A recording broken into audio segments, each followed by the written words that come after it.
कार्तिक का महीना जिसको दामोदर मास भी कहा जाता है, जिसमें भगवान देवाधिदेव महादेव, भगवान शिव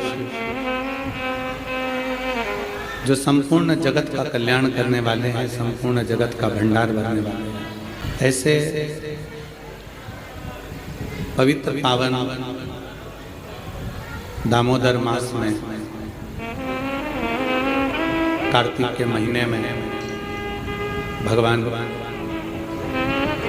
शिव की पवित्र धरा से, कुबेरेश्वर बाबा की इस पवित्र भूमि से ये 3 दिवसीय शिव चर्चा का लाभ लेने का सौभाग्य मिला। कार्तिक के महीने में जो दीपावली के 5 दिवसीय पूजन होती है, धनतेरस, नरक चौदस, रूप चौदस, फिर रूप चौदस के बाद में दीपावली, दीपावली के बाद में गोवर्धन पूजन, फिर दूज, इससे 5 दिन तक दीपावली महापर्व को मनाया जाता है। ये तो हो गई मनुष्य की, मानव की दीपावली। इसी कार्तिक के महीने में आपके लिए और हमारे लिए भी दीपावली पर्व आता है, तो देवताओं के लिए भी दीपावली आती है। आपकी और हमारी जो दीपावली है वो ये कृष्ण पक्ष के अंतर्गत आ जाती है, और देवताओं की जो दीपावली है वो शुक्ल पक्ष के अंतर्गत आ जाती है। भगवान स्वयं वेदव्यास जी महाराज ने स्कंद पुराण में, विष्णु पुराण में, कुर्म पुराण में, ब्रह्म वैवर्त पुराण में और भी अनेक पुराणों में कार्तिक के महत्व का वर्णन किया। किस कार्तिक की महत्वता क्या है? दामोदर मास की महत्वता क्या है? ऐसा क्या है इस कार्तिक के महीने में, इस दामोदर मास में, जिसके अंतर्गत भगवान शंकर की आराधना करी जाए, कुबेरेश्वर बाबा की आराधना करी जाए, लक्ष्मी की आराधना करी जाए, श्री हरि नारायण की आराधना करी जाए। भगवान नारायण और लक्ष्मी की आराधना कर कर हम सब कुछ प्राप्त कर सकते, क्या नहीं मिल सकता? जरा विचार करिएगा, कार्तिक महत्तम के अंतर्गत कथा आती है। सत्यभामा जी ने भगवान श्री कृष्ण से पूछ लिया कि मेरा पूर्व जन्म कैसा था और मेरा कौन सा पुण्य ऐसा रहा है, मेरे कौन से पुण्य के कारण यह कल्प वृक्ष मुझे प्राप्त था। ये वृक्ष तो किसी को मिल ही नहीं सकता। जो वृक्ष देवताओं के पास में है, जो वृक्ष देवताओं के पास विराजमान है, देवलोक में विराजमान है, वो कल्प वृक्ष मेरे सत्यभामा, जो मृत्यु लोक पर द्वापर में मेरा जन्म हुआ है, मेरे को ये कल्प वृक्ष कैसे मिला? मुझे ये कैसे प्राप्त हो? स्कंद पुराण का कार्तिक महत्तम वर्णन करता है। स्कंद पुराण का कि कार्तिक महत्तम की कथा में सत्यभामा जी भगवान कृष्ण से कहती हैं कि मेरा पुण्य कौन सा है। जैसे आज आपको अपने अंदर एक विचार लाना चाहिए कि आपका कौन सा पुण्य है कि जो कुबेरेश्वर बाबा की धरा पर बैठकर 3 दिन शिव चर्चा है, और वो भी कार्तिक का महीना और कुबेर भंडारी की भूमि कुबेरेश्वर धाम।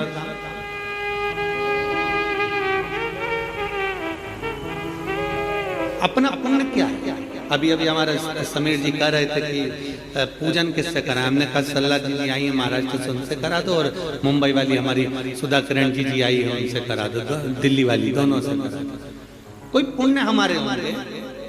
दामोदर मास, कार्तिक मास और कुबेर बाबा की भूमि कुबेरेश्वर धाम, और आप और हमारे सबके पुण्य है जो ये कथा। तो सत्यभामा जी पूछ रही है कि ऐसा कौन सा पुण्य है हमारा ऐसा कौन सा पुण्य हमने कर दिया जो पुण्य के बल पर आपने ये सुंदर वृक्ष, कल्प वृक्ष हमें प्राप्त हो गया, आप हमें प्राप्त हो गए? हमारा पुण्य कौन सा था? भगवान कृष्ण मुस्कुराए और मुस्कुराकर कार्तिक के महत्तम का वर्णन कर दिए दामोदर मास का कि सुनो सत्यभामा जी, तुम्हारे पिता मायापुरी के एक सुंदर आनंद में रहने वाले एक ब्राह्मण परिवार से, जिनका नाम देव शर्मा था, जिनका गोत्र आंत्री था। देव शर्मा नाम के वो ब्राह्मण जिनका आंत्री गोत्र है, कई समय तक उन्होंने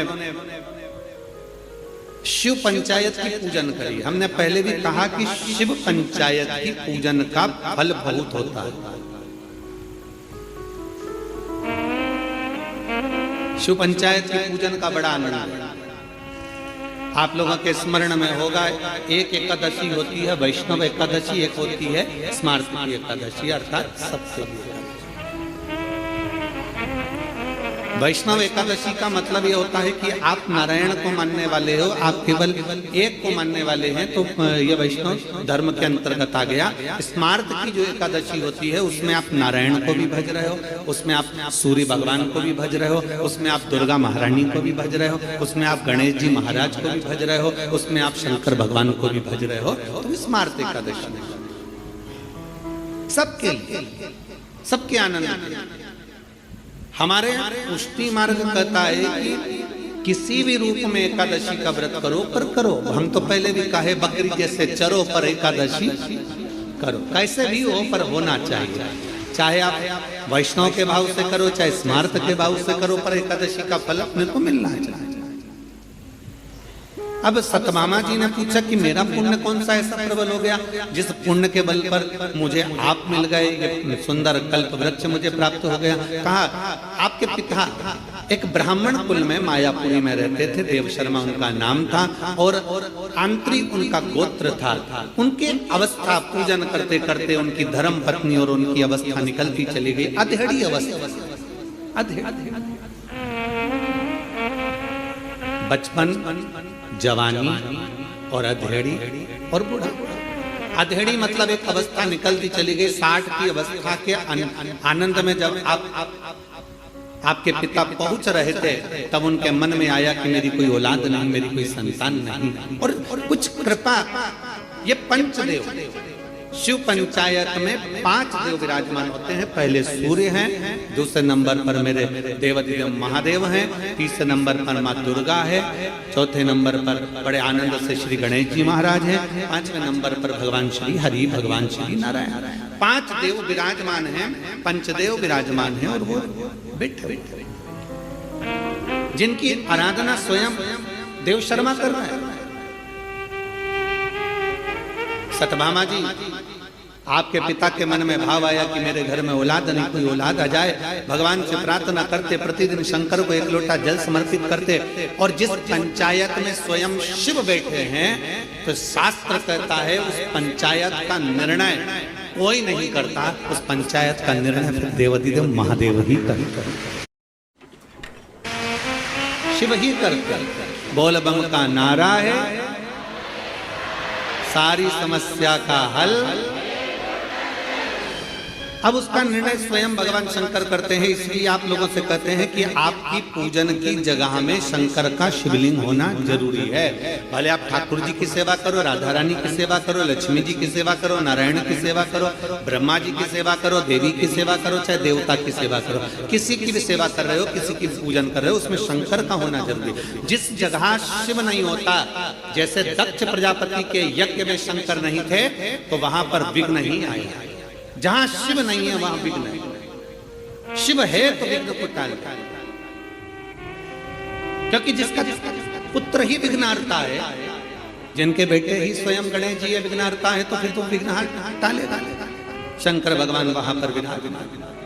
तो सारे दुख को हरने वाले, सारे कष्टों को हरने वाले, सारी बीमारियों को हरने वाले, सारे तकलीफों को हरने वाले केवल वहां शंकर विराजमान हैं। तो पंचायत में कोई निर्णय कोई नहीं करेगा, पंचायत का निर्णय स्वयं शिव कर रहे हैं। शंकर भगवान पर एक लोटा जल चढ़कर, सूर्य को अर्घ देकर, मां भवानी के चरणों में जल देकर, स्वयं नारायण का स्मरण कर कर, स्वयं गणेश जी का पूजन कर कर देव शर्मा ने विनती करी और देव शर्मा ने विनय करा। तो भगवान शंकर ने उसी समय पर उनके एक पुत्री के जन्म का वर प्रदान कर दिया। अब बेटी का जन्म हुआ जिसका नाम था गुणवती, क्योंकि गुणवान थी वो। जैसे पिता भगवान का भजन करते थे वो भी भजन करती थी, जैसे पिता स्मरण करते थे वो भी स्मरण करती थी, जैसे पिता मंत्र जाप करते थे वो भी मंत्र जाप करती थी, जैसे पिता नाम जाप करते थे वो भी नाम जाप करती थी। गुणवती भी भगवान की भक्ति में इतना लीन हो गई, इतना लीन हो गई। धीरे धीरे समय निकला, पिता के मन में भाव उत्पन्न हो गया। पिताजी ने विचार करा कि मेरे घर में बेटी का जन्म हो गया, इसकी शादी किससे करूं, इसका विवाह किससे करूं। अच्छा, बेटी होती है ना तो बड़ा टेंशन उत्पन्न हो जाता है सभी लोगों का। पर शिव महापुराण की कथा कहती है, शंकर भगवान की अशोक सुंदरी का चरित्र कहता है कि बेटी अगर घर में जन्म ले ले तो चिंता मुक्त होना चाहिए कि अब मेरे घर में बेटी ने जन्म ले लिया, वो अपना भाग्य लेकर आई है तो हमारा भी भाग्य चमका है। बेटी हमारे घर में आई है तो वो भाग्य लेकर आई है तो भाग्य चमकाएगा। लक्ष्मी सबको अच्छी लगती है। आप में से कोई ऐसा है जिसको लक्ष्मी अच्छी नहीं लगती? अरे बोलो तो समझो। किसी को धन अच्छा नहीं लगता हो, लक्ष्मी अच्छी नहीं लगती हो, ऐसा कोई है संसार में? जितने आस्था चैनल पर कथा सुन रहे हैं, जितने फेसबुक यूट्यूब पर कथा सुन रहे हैं और जितने कुबेरेश्वर बाबा की पवित्र कर शिव चर्चा को श्रवण कर रहे हैं, ऐसा कोई हो जिसको लक्ष्मी प्रिय ना? सबको लक्ष्मी प्रिय है। एक छोटे से बच्चे को गोदी में लो ना और उसको पहली बार कोई मिलता है तो उसको 10 का नोट पकड़ा देता है ना, तो उससे 10 का नोट भी छेड़ा उसको छूटता नहीं। छोटा सा लक्ष्मी किसको प्रिय नहीं? मरने वाला मरकर भी जाता है ना तो भी उसकी छाती पर पैसा बढ़ता जाता है। लक्ष्मी उसको भी प्रिय जा रही है तो भी लक्ष्मी किसकी प्रिय? अब हम कहते हैं कि लक्ष्मी सबको प्रिय है, पर लक्ष्मी से तो पूछे कि उसको क्या प्रिय है। एक भिखारी से लेकर सेठ को भी लक्ष्मी प्रिय है, एक कंगाल से लेकर करोड़पति को भी लक्ष्मी प्रिय है। पर कोई लक्ष्मी से तो पूछे कि दुनिया तुझे इतना प्रिय लगती है, दुनिया तुझे साथ चाहती है, दुनिया तुझे लेना चाहती है, पर तू क्या चाहती है? लक्ष्मी की प्रियता कायम है। कोई लक्ष्मी से पूछे? शिव महापुराण की कथा में चरित्र आता है, जब भगवान नारायण के चरणों में लक्ष्मी जी बैठी थी और नारायण से पूछा गया कि प्रभु आपने मुझे किससे प्राप्त करा? तब भगवान नारायण ने कहा मैंने शिव से प्राप्त करा, क्योंकि तुम्हारी माता ख्याति देवी तुम्हारा विवाह शिव से करना चाहती है, पर मैंने भगवान शंकर से कहा कि मैं लक्ष्मी से प्रेम करता हूँ, इसलिए लक्ष्मी मुझे प्यार है। तो तुम्हारी माता हे लक्ष्मी, तुम्हारी माँ ख्याति देवी ने तब तुम्हारा विवाह मेरे साथ करा। तो लक्ष्मी से भगवान नारायण पूछ रहे हैं, नारायण लक्ष्मी से चर्चा कर रहे हैं, बात कर रहे हैं कि तुम सबसे ज्यादा आदर सम्मान सत्कार किसका करती हो? किसके कहने पर तुम किसी के घर पर जाती हो? किसके कहने पर तुम उसके निहाल कर देती हो? किसके कहने पर तुम उसका भंडार भर देती हो? लक्ष्मी को कौन है जिसके कहने पर तुम उसके कहने पर चले जाती हो? लक्ष्मी जी ने कहा अपने स्वामी भगवान नारायण से, केवल एक वो हैं देवाधिदेव महादेव जो कहते हैं मुझसे। देवाधिदेव महादेव ने मुझसे कहा है कि जो एक लोटा जल मेरे मंदिर में लेकर आए, क्योंकि लक्ष्मी ने कहा था मैं नारायण के चरणों की दासी हूं तो मैं आपकी भी दासी हूं, आप बताओ मैं कहां रहूं? भगवान शंकर ने कहा कहीं नहीं। लक्ष्मी अगर कोई एक लोटा जल लेकर शंकर के मंदिर में आए, जल चढ़ाकर जब वो घर जाए तो उसके लोटे के साथ उसके पीछे पीछे तू भी उसके घर में प्रवेश कर जाना, उसका दुख हल कर, उसका संकट। संसार के लोग दुख नहीं हर सकते, पर परमात्मा शंकर को चढ़ाया गया एक लोटा जल हमारे दुख को हर लेता है। और देख लिया संसार हमने, सब मतलब के हमने देख लिया, झूठे नाते झूठे रिश्ते, झूठे नाते झूठे रिश्ते, अरे झूठा है संसार हमने देख लिया, सब मतलब के यार हमने देख लिया, संसार हमने देख लिया। लक्ष्मी जी कहती है मैं महादेव के कहने पर चली जाती हूँ। महादेव कहते हैं मैं वहां जाऊं, शिव के अनुकूल लक्ष्मी जाती, शिव के कहने पर लक्ष्मी। सुनो सतभामा जी, आपके पिता देव शर्मा आपको प्राप्त कर कर बड़े खुश थे।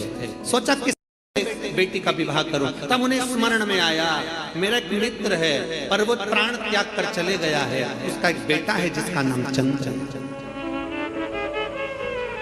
उसका एक बेटा है जिसका नाम चंद्र है, मैं उससे विवाह कर देता हूं। तुम्हारे पिता देव शर्मा ने तुम्हारा विवाह चंद्र से कर दिया। समय बीता, वो भी ब्राह्मण कुल का बालक, इतना अच्छा बालक था जो भगवान की भक्ति में डूबा रहता था। सतभामा जी, समय निकल गया। कुछ समय निकलने के बाद तुम्हारे पिता देव शर्मा और चंद्र दोनों किसी तीर्थ के लिए जाने लगे, किसी तीर्थ की ओर अग्रणी होने लगे। और तीर्थ की ओर जब जाने लगे, तीर्थ में जाते जाते जाते जाते एक असुर की दृष्टि इन दोनों पर पड़ जाती है और एक राक्षस की दृष्टि पड़ने पर राक्षस ने विचार करा कि मैं कुछ भी करूं, इनका संहार कर दूं, इनको मार दूं, क्योंकि दोनों भगवत भजन करने वाले। घर के अंदर, परिवार के अंदर जो भगवान की भक्ति करने वाला होता है, शिव मंदिर जाने वाला होता है, भगवत भजन करने वाला होता है, व्रत करने वाला होता है, पूजन करने वाला होता है, भगवान की भक्ति में डूबने वाला होता है, दुनिया के लोग जले ना जले पर घर के लोगों के मन में भी आ जाता है, ये आ गए बाबा जी,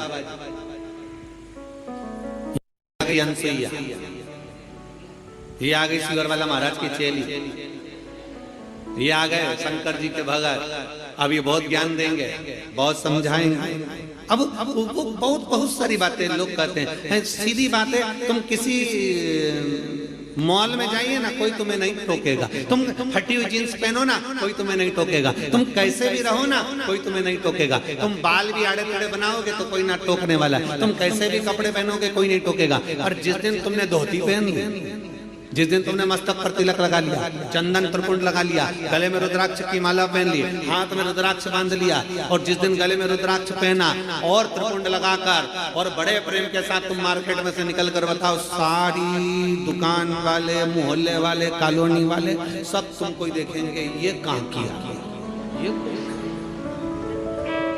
ये है कौन, इसकी दृष्टि क्या है, इसका स्वरूप क्या है।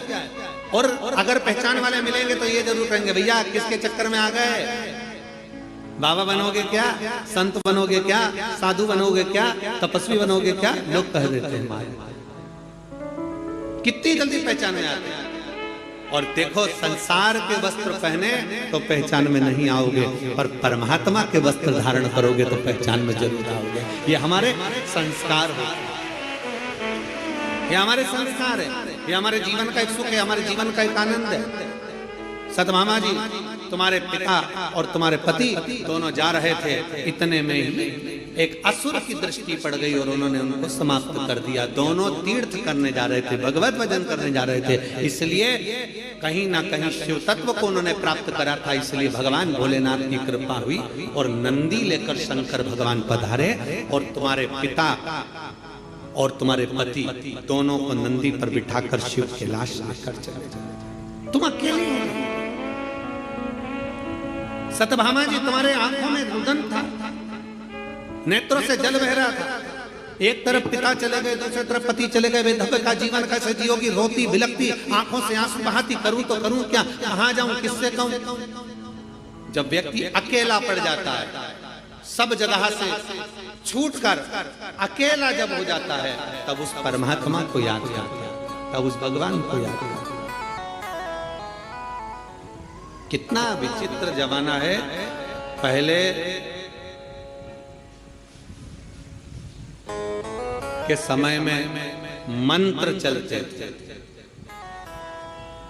बीच के समय ऐसा आया था जब तंत्र चलते थे, वो समय भी गया। फिर एक समय आया जिसमें यंत्र चलते थे, और आज कलिकाल का वो समय है जिसमें षड्यंत्र चलते हैं। षड्यंत्र। पहले मंत्र चलते थे, फिर तंत्र चलते थे, फिर यंत्र चलते थे, और आज कलिकाल के अनुसार आज कलयुग में लोग षड्यंत्र चलते हैं। बस अंदर ही अंदर सोचते हैं ये ऊपर चढ़ रहा है, इसको नीचे कैसे गिराया जाए, ये आगे बढ़ रहा है, इसको पीछे कैसे लाया जाए, इसने इतना क्यों कमा लिया, इसने ऐसा भजन क्यों कर लिया, इसने स्मरण क्यों कर लिया, इसकी एक दुकान कैसे बन गई, इसकी शोरूम कैसे डल गया, इसका कपड़े का काम कैसे चल गया, इसके घर के पर्दे अच्छे क्यों हैं, इसका छत अच्छा क्यों है, इसका बेटा कहने में क्यों है, इसकी बेटी कहने में क्यों है, इसकी पत्नी अच्छी मिली, इसका पति अच्छा मिला, इसका परिवार अच्छा मिला। ये फिर षड्यंत्र रचना प्रारंभ। और याद रखना, मंत्र, तंत्र, यंत्र और षड्यंत्र, इस पर भी भारी है श्री शिवाय नमस्तुभ्यं का मन। इस पर भी भारी है श्री शिवाय नमस्तुभ्यं का मंत्र। और शिव तत्व कहता है, भगवान शंकर की पावन कथा कर रही है, भगवान का ये पवित्र 3 दिवसीय शिव चर्चा में प्रथम दिवस की चर्चा कर रही है कि सत्यभामा जी, तुम्हारी आंखों में जल भर गया कि क्या करती, विचार कर कर समय बीतता गया, कार्तिक का महीना आ गया, दामोदर मास आ गया, तुम कहाँ जाओ, तुम्हारे स्मरण में आया कि मेरे पिता शंकर की आराधना करते थे, इसलिए सत्यभामा जी तुम शिव के मंदिर जाना प्रारंभ कर दी, शंकर की आराधना करना प्रारंभ कर दी। शिव की ऐसी आराधना करी कि शंकर को जल चढ़ाकर जब तुम आती थी तो एक आंवले के वृक्ष के नीचे जल चढ़ा देती थी, आंवले के वृक्ष के नीचे से आती थी और घर में प्रवेश कर जाती थी। प्रतिदिन तुम्हारा एक नियम बन गया, शाम के समय कार्तिक का महीना, और तुम्हें स्मरण नहीं आया कि कार्तिक का महीना है, क्योंकि तुम वैधव्य जीवन जी रही थी, आंखों में जल भरा हुआ था, रो रही थी, तुम्हें सुध नहीं थी। कब कार्तिक आया तुम्हें मालूम नहीं पड़ा, कब दामोदर मास आया तुम्हें मालूम नहीं पड़ा, और कार्तिक के महीने में तुमने दीप दान करना प्रारंभ करा। प्रत्येक दिवस तुम शाम के समय पर शिव मंदिर में जाकर, बेलपत्र के वृक्ष के नीचे जाकर, तुम प्रत्येक दिवस आंवले के वृक्ष के नीचे जाकर, तुम प्रत्येक दिवस पीपल के वृक्ष के नीचे जाकर एक दीप दान करने लगी। और वो दीप दान का पुण्य फल इतना प्रबल हुआ कि एक दिन चलते चलते तुमको किसी असुर ने फिर देखा और तुम्हारे प्राणों को हर लिया। प्राण तो तुम्हारे चले गए, पर कार्तिक के महीने में जो तुमने तुलसी की अर्चना करी, कार्तिक के महीने में जो तुमने आंवले के वृक्ष की अर्चना करी, कार्तिक के महीने में जो तुमने शंकर भगवान को एक लोटा जल चढ़ाया, शिव की ऐसी कृपा हुई, शंकर प्रकट हुए, तुम्हें नंदी पर बिठाए। चलते चलते देवाधिदेव महादेव ने पूछ लिया तुम्हें क्या चाहिए। उसने कहा मेरा जीवन दुख में निकला, मेरे पिता पति चले गए, क्या चाहती हो। मैंने सुना है महादेव जो आपसे मांगता है आप वो दे देते हो। हाँ हाँ बोलो क्या चाहिए। क्या मुझे अगले जन्म में नारायण मिल सकते हैं। शंकर भगवान मुस्कुराकर बोले क्यों नहीं मिल सकते। तुमने कार्तिक महीने में मेरे मंदिर में दीपदान किया है, एक लोटा जल समर्पित किया है, तुमने तुलसा महारानी का पूजन किया है और कार्तिक के आनंद का जीवन जिया है। इसलिए वर देता हूँ अगला जन्म जब तुम्हारा होगा तुम्हारे लिए ही भगवान स्वयं नारायण द्वापर में कृष्ण अवतार लेकर आएंगे और तुम उनकी अर्धांगिनी सत्यभामा बनोगे।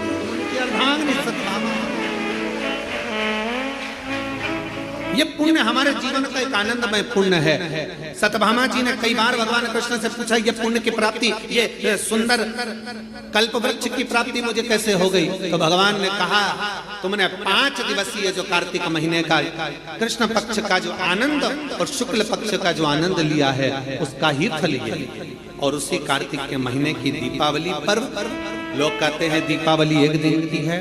शिव महापुराण की कथा में स्कंद पुराण के अंतर्गत शास्त्रों में वर्णन आता है कि देव दीपावली में भी पीछे पचवीगन स्नान का फल मिलता है और कार्तिक महीने की इस अमावस्या के अंतर्गत भी 5 दिवसीय दीपावली महापर्व का आनंद मिलता है। धनतेरस, रूप चौदस, दीपावली, पड़वा और दुर्ज, ये 5 दिन तक दीपावली महापर्व चलता है।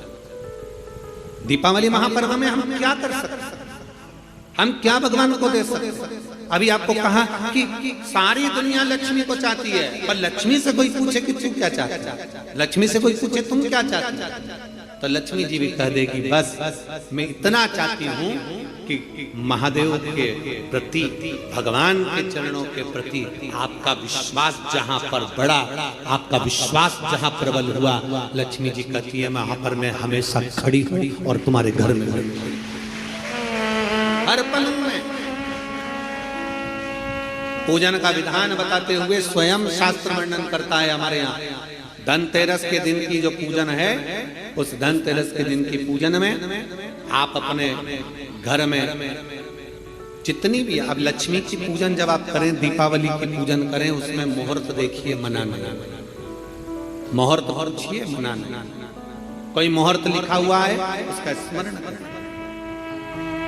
धनतेरस की पूजन करने में, रूप चौदस की पूजन करने में, पड़वा की पूजन करने में, दूज की पूजन करने में आपको मुहूर्त की जरूरत नहीं। आप तो प्रदोष काल, शाम का जो प्रदोष काल का समय होता है, उस समय पर बड़े प्रेम के साथ में, आनंद के साथ में, एक सुंदर आनंद से अगर घर में मार्बल या कोटा फर्श वगैरह लगा हो तो कपड़े से ही पोंछ लो, और अगर कच्चा मकान हो तो गोबर से थोड़ा सा लीप कर सुंदर आनंद के साथ में, भगवान का जहाँ मंदिर, देवालय, शिवालय है, बड़े आनंद से आपके घर में जो पूजन का जगह है, उस पूजन के जगह पर थोड़ा सा लीप कर या कपड़ा फेर कर वह आनंद के साथ एक सुंदर चौक पूर लीजिए, और चौक पूर कर उसमें थोड़ा सा चावल दाना या गेहूं का दाना रखकर उस पर एक चौरंग, चौकी, पाटा, जो भी आप रख सकते हो उसको रखकर एक सुंदर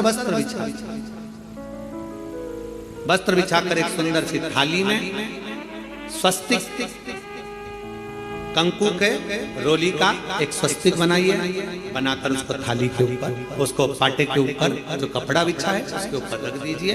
रखकर घर में कोई चांदी का सिक्का हो, चांदी का सिक्का ना हो, चांदी का कॉइन ना हो, तो अपना जो कॉइन आता है, 1 का सिक्का, 2 का सिक्का, जो भी कॉइन आता है वो रख दीजिए। और रखकर उसको जो मोली आती है, लच्छा बांधने वाला, हाथ में बांधने का जो नाड़ा आता है, मोली होती है लच्छा, उससे उसको हल्दी लगाकर लपेट दीजिए और बाबा को उस थाली में रखकर सुंदर आनंद के साथ में माता लक्ष्मी का स्मरण करते हुए 7 दिए घी के, लंबी बाती, एक दिया तेल का दिया लक्ष्मी जी के लेफ्ट हैंड। जैसे लक्ष्मी जी को जब पूजन करने बैठोगे तो लक्ष्मी जी का मुख आपकी ओर होगा कि नहीं होगा? आप ऐसे बैठे हो तो लक्ष्मी का मुख आपकी ओर, तो दिया आएगा इस ओर। मतलब आप जब पूजन करने बैठोगे तो आपका जो सीधा हाथ होगा, लक्ष्मी जी का वो उल्टा, उस उल्टे हाथ की ओर एक तेल का दीप लगाकर लंबी बाती का, और 7 दिए लंबी बाती के घी के, आटे के दिए, वो एक प्लेट में, एक थाली में रख लीजिए। पूजन का सामान, कंकु, चावल, रोली, मोली, हल्दी की गांठ, अमरवेल, कमलगट्टा, खड़ा धना, गुड़, ये सब सामग्री रखकर, कुछ भोग लगाने की सामग्री, कुछ धूप बत्ती आदि, इत्र आदि सामग्रियां रखकर, पुष्प आदि रखकर, जो क्वाइन तुमने रखा है, सिक्का तुमने रखा है, 7 दिए सीधे हाथ पर लक्ष्मी, 7 दिए जो तुमने आटे के बनाए हैं उसमें लंबी बत्ती कर सीधे हाथ पर जलाएं। उल्टे हाथ पर तेल का दिया जलाकर पूजन की थाली में जो सामग्री रखी है, जल का छींटा देकर, बड़े प्रेम के साथ वस्त्र समर्पित कर और रोली, चंदन, मोली, हल्दी, जो भी है, मेहंदी आदि सब सामग्री समर्पित कर 5 अमरवेल के टुकड़े, 7 कमलगट्टा, 5 अमरवेल के टुकड़े, 7 कमलगट्टा, 5 हल्दी की गठान, ये सब अपने हाथों में लेकर माँ लक्ष्मी से प्रार्थना कर कुबेरेश्वर महादेव से विनती कर शिव की आराधना कर नारायण की आराधना कर दामोदर भगवान की आराधना कर माँ लक्ष्मी की आराधना कर दोनों हाथों से समर्पित कर कंकु, रौली उस सिक्के के ऊपर धीरे धीरे कर डाली, हल्दी धीरे धीरे कर उस पर डाली, और जो 7 दिए आप भोग लगाने के बाद, प्रसाद रखने के बाद में, फिर जब 7 दिए जो तुमने थाली में लिए हैं, प्लेट में लिए हैं, उससे माता लक्ष्मी की आरती करिए, कुबेरेश्वर महादेव का स्मरण कर आरती करिए। आरती रख दो, पर आरती को लेना नहीं, आरती भगवान की, भगवान को समझ, आरती झोली पसार कर माता लक्ष्मी से प्रार्थना करिए, माँ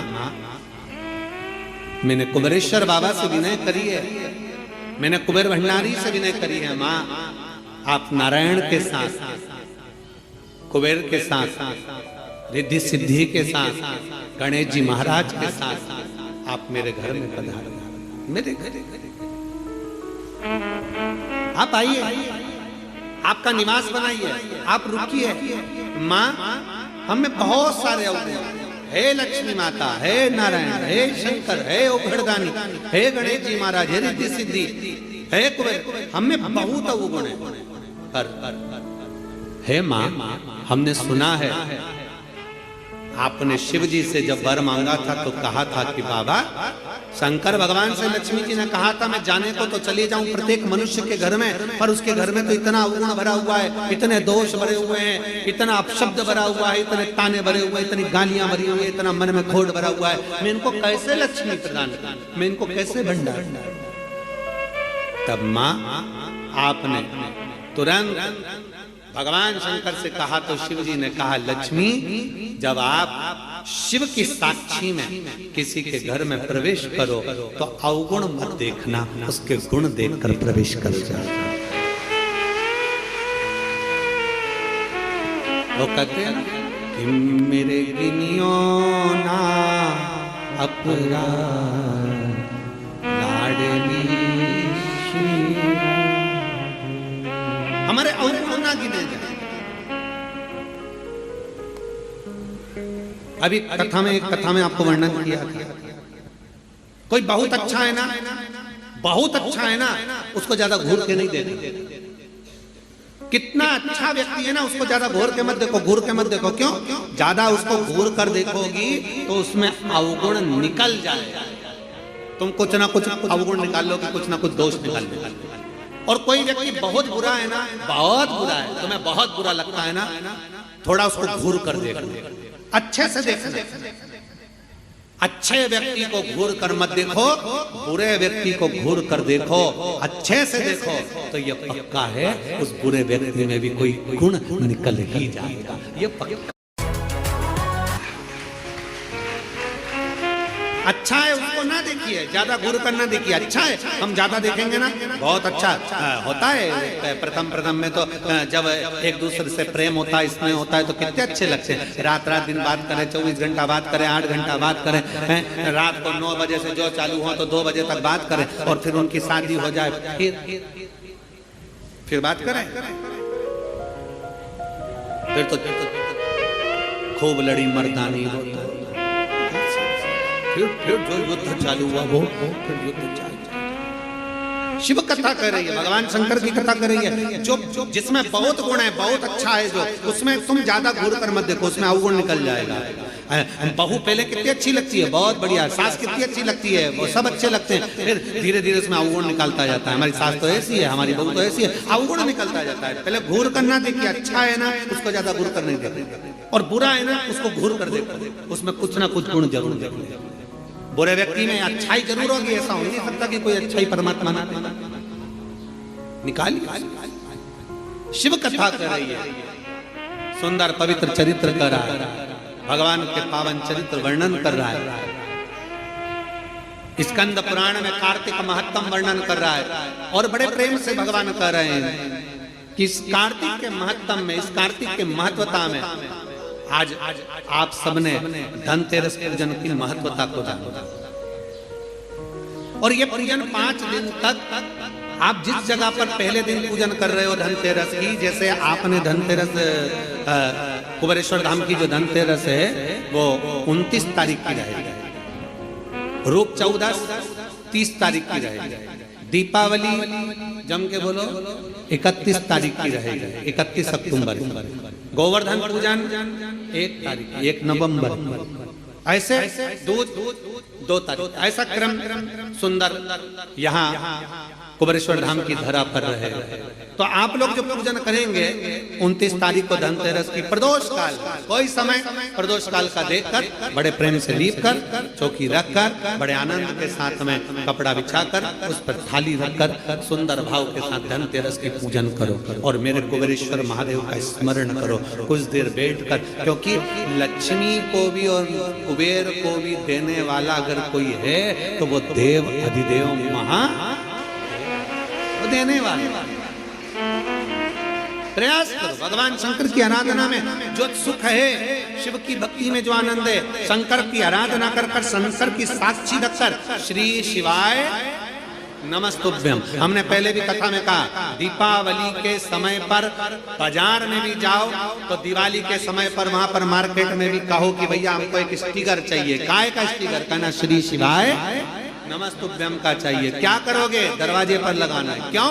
क्योंकि हमने सुना है, शिव महापुराण की विद्येश्वर संहिता में लिखा है कि श्री शिवाय नमस्तुभ्यम बोलने वाले के मुख का मात्र दर्शन कर लो तो हमारे सारे पाप क्षीण हो जाते हैं, हजारों अश्वमेध यज्ञ का फल प्राप्त हो जाता है और हमारे कार्य सफल हो जाते हैं। तो सामने वाला व्यक्ति जब दरवाजा बंद होगा उस पर श्री शिवाय नमस्तुभ्यम लिखा होगा, सामने वाला कोई भी आएगा, पढ़ेगा, दरवाजा बजाएगा, जितनी देर खड़ा रहेगा उतनी देर पढ़ेगा श्री शिवाय नमस्तुभ्यम। तुम दरवाजा खोलोगे, उसके मुख का दर्शन करोगे तो भी तुम्हारा कल्याण हो जाएगा। दो फायदे, हमारा लाभ उसमें है,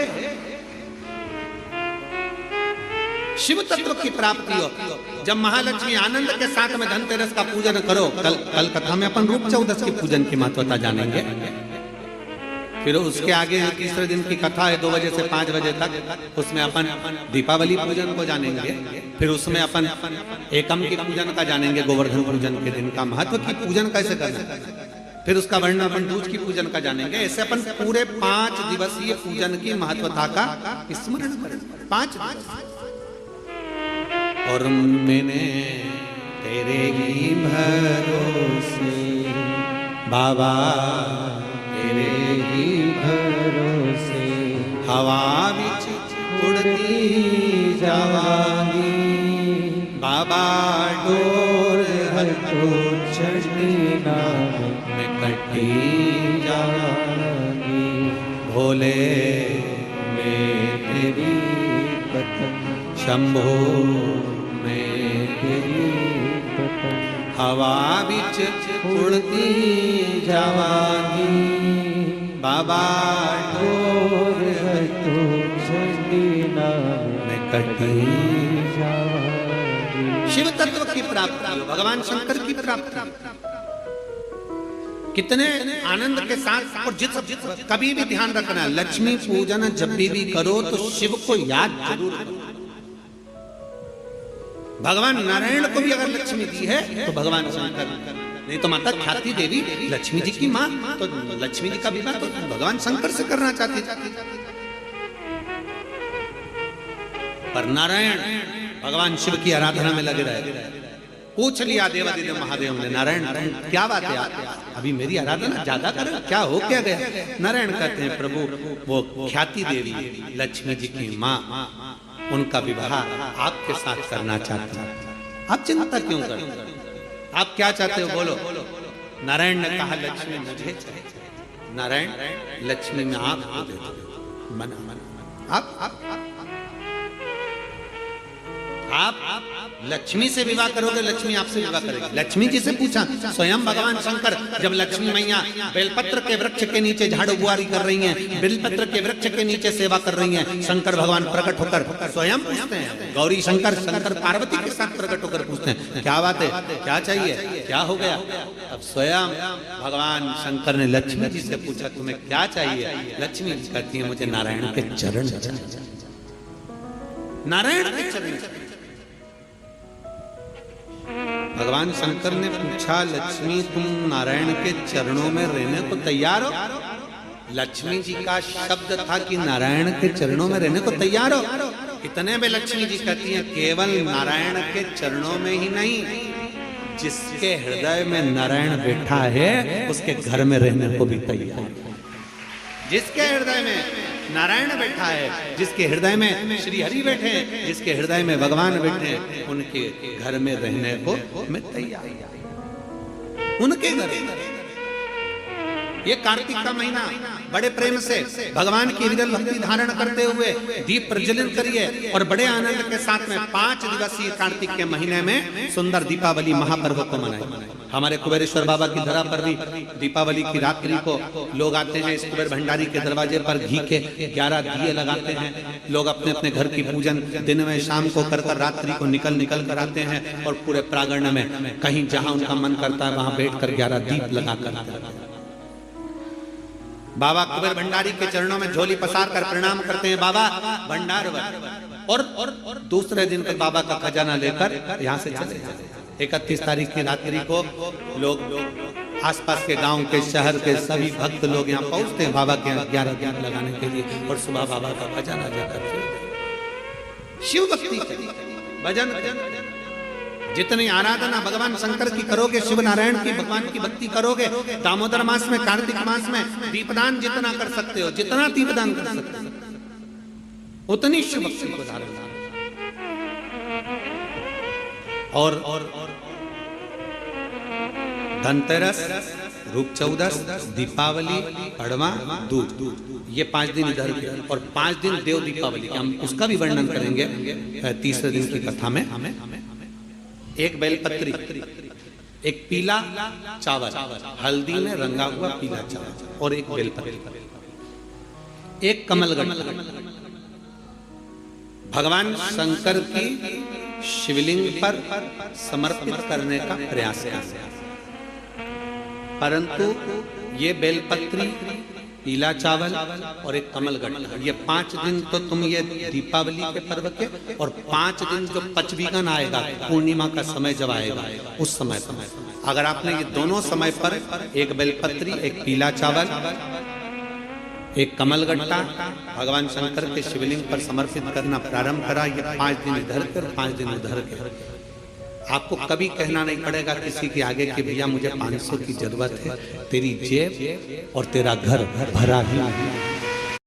8 साल खाली नहीं रह सकते। और बाबा से प्रार्थना हम यही करते हैं, हमेशा करते हैं, किसी स्त्री की गोद खाली ना रहे और किसी पुरुष की जेब खाली ना रहे। बाबा भरता जरूर है। एक बेलपत्री, एक पीला हल्दी का चावल, एक दाना चावल और एक जम के बोलो कमल, एक कमल भगवान शंकर के शिवलिंग को समर्पित करिए। भगवान शंकर के शिवलिंग को समर्पित बड़े भाव के साथ में, आनंद के साथ में और दिल से बाबा से 5 दिन ये दीपावली के समय पे धनतेरस, रूप चौदस, दीपावली, पड़वा और दूज और उधर भी जब पूर्णिमा आएगी उसके पहले तो उसका वर्णन हम कर देंगे फरीदाबाद की कथा में, उसका पूरा वर्णन करेंगे फरीदाबाद की कथा में। क्या आपको उसका करना है? ये 5 दिन इधर के 5 दिन उधर बड़े प्रेम से बाबा की ये पवित्र आज धनतेरस के पूजन का अपन ने विधान जाना।